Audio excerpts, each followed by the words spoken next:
Hello, fellow Disney Plus watchers. So glad you're joining today. Welcome to Your Thoughts, where I'll be reading and responding to what you thought about the latest Disney Plus episodes and movies. Before we begin, if you want to join in next time, just drop your thoughts on any of my review videos throughout the week and add D+ at the top of your comments so that I know you consent and agree that I'll be adding your words into the mix here. I'll not be responding to your comment in written form when it's submitted like this. This week we're talking about your favorite Disney Plus shows so far, and that's it basically for this week. No comments on Chip 'n Dale Rescue Rangers, which came out a few days ago. Surprisingly, I did a kind of tournament video last Wednesday. We discussed all Disney Plus shows there, so that's why I asked you, what is your top 3 Disney Plus shows? And a couple of you responded to that, so that's the thing we're talking about. So, okay, let's dive straight into it. Thibaut the Axolotl writes, my top 3 would be 3. Loki, 2. Mandalorian, 1. Turner and Hooch. I would say Turner and Hooch wins it because I actually looked forward to watching the next episodes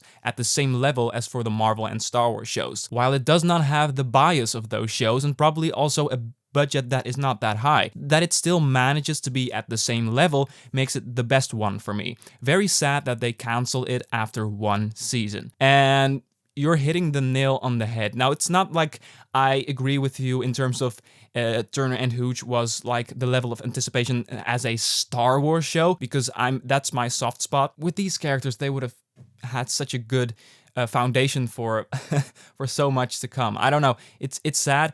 And yes, I too, I didn't expect it. I had no expectations. And after 1 or 2 episodes, I was like, holy, I'm actually looking at my calendar again. When is Turner and Hooch coming out again? So yeah, as for Marvel shows, like this was on the level of Moon Knight's anticipation, right? Now, I have to say Loki and WandaVision, those were events for me.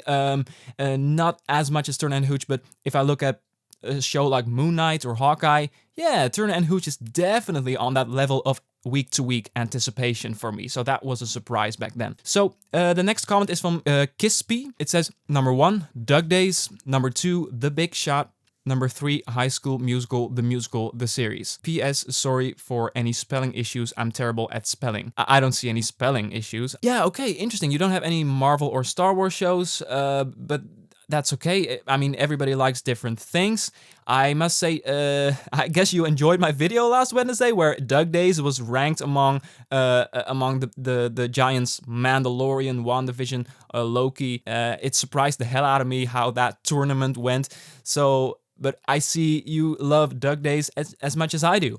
So that's cool. And the Big Shot show, it's not really my thing. But for what it was good. Yeah, definitely. So not much to say except good for you that you're a different viewer. Most of folks writing in will include a Loki, will include a Mandalorian, will include whatever, you know. Yeah, thanks for sharing. Random Guy 1001 writes, 3. The Mandalorian. Season 2 was super engaging and has some great episodes, but Season 1's episodic nature brings it down a bit for me. It was still really good, but it lost some engagement in the middle. Number 2, WandaVision. WandaVision was the most intriguing Disney Plus original show. I love how creative the idea is, and Wanda is a very engaging main character. Number 1, Loki. I love Loki's style. The dialogue is so good that my favorite episode is episode 6, which is mostly dialogue. The music is phenomenal, and I love the characters. And yeah, Random Guy, I love that you mentioned the music again. I really listened a lot to that soundtrack, and it's so different. It's so kind of synth 80s. It's kind of the... It reminds me of the 80s, 70s sci-fi movies where they used a lot of... It's an effect that we look back to now that it's kind of cheap to hear. You know, those kinds of synth sounds are dated, but they use it in a very modern way.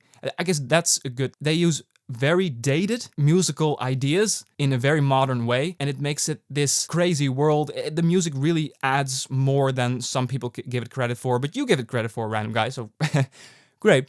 And, you know, cool top 3. 2 Marvel shows above a Star Wars show. Yeah, man, why not? I would say The Mandalorian is the crown jewel of Disney Plus, but you put it pretty high also. And that's kind of it for your rankings. So interesting to see that Turner and Hooch get some love. There's one who wrote in a top 3 without any Star Wars or Marvel. That's cool, man. That's cool. So there's a bonus. Someone asked a question on the channel, like, who is wondering, where is Zootopia Plus? And that's a good question. I wanted to zoom in on that question for a bit, but it's scheduled for 2022, but it's been silent on it since. So it's been announced like last year or even before that, but it's been very silent on this project. I guess it's in the can.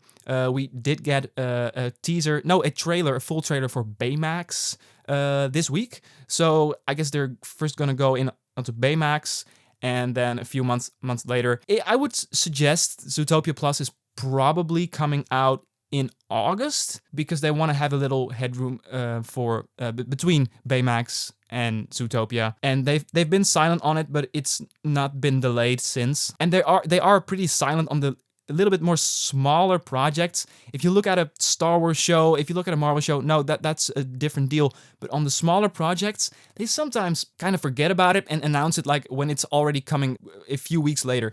Like it can be a situation like that. So I think my prediction is Zootopia Plus is coming out in August. Okay, but that's just my idea. End of the summer, maybe beginning of September. I hope I'm right. I like the idea of some shorts in that universe, but we'll see. Okay, if you like this video and you want to chime in next time, then all you have to do is add D+ on the top of your comment. I've told you this on one of the upcoming review videos. Feel free to do that. And thanks everybody who replies. Again, you keep the discussion alive. Appreciate it. I'm thinking about wrapping this up. If you like this video, then all you have to do is give that a click. Thank you so much. Next week is Obi-Wan Kenobi week, but I'll also be talking about the new assembled Marvel documentary series from Moon Knight on Wednesday. So for now, have a wonderful day and see ya.